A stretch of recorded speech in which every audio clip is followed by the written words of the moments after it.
Skin ચમકાવે, ગુણકારી, સ્વાસ્થ્યવર્ધક બહુ જ મસ્ત આમળાનું શરબતની રેસિપી આજે હું તમારી સાથે શેર કરીશ.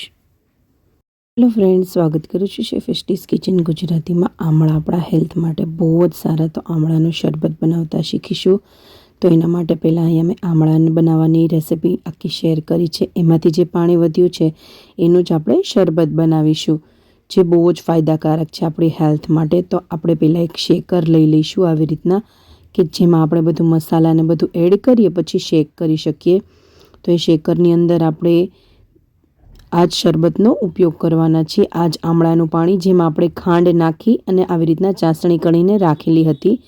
તો એ 2 આપણે ચમચા ચાસણી આની અંદર ઉમેરી દઈશું અને એની સાથે સાથે 1 ગ્લાસ જેટલું આપણે આની અંદર પાણી ઉમેરી દઈશું. તો આ શરબત ટેસ્ટમાં બહુ જ મસ્ત લાગે છે અને શિયાળામાં આપણે હેલ્થ માટે પણ ઘણું સારું રહે છે. તો બહુ જ સરસ રેસિપી છે અને ખૂબ જ ઓછા સમયમાં મેં જણાવી છે.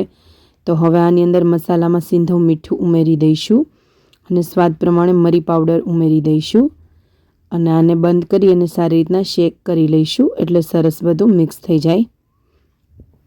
અને સાથે સાથે તમે એમાં ચાહો તો લીંબુ પણ ઉમેરી શકો છો, પણ આમળા એકદમ ખાટા હોય છે એટલે અહીંયા લીંબુ મેં સ્કીપ કરેલું છે. તો હવે આપણે આ ગ્લાસમાં સર્વ કરી લઈશું. તો ફ્રેન્ડ્સ, એકદમથી બનીને તૈયાર છે આપણું આમળાનું શરબત, જે ટેસ્ટમાં બહુ જ સરસ લાગતું હતું. તો મીઠા આમળા બનાવતા આ ચાસણી વધે છે, એમાંથી શરબત ખૂબ જ સરસ બનીને તૈયાર થાય છે. જો આજની રેસિપી ગમી હોય તો વિડીયોને લાઇક કરજો, નવા છો તો સબસ્ક્રાઈબ કરજો. આવજો ફ્રેન્ડ્સ, મળીએ નવા વિડીયોમાં.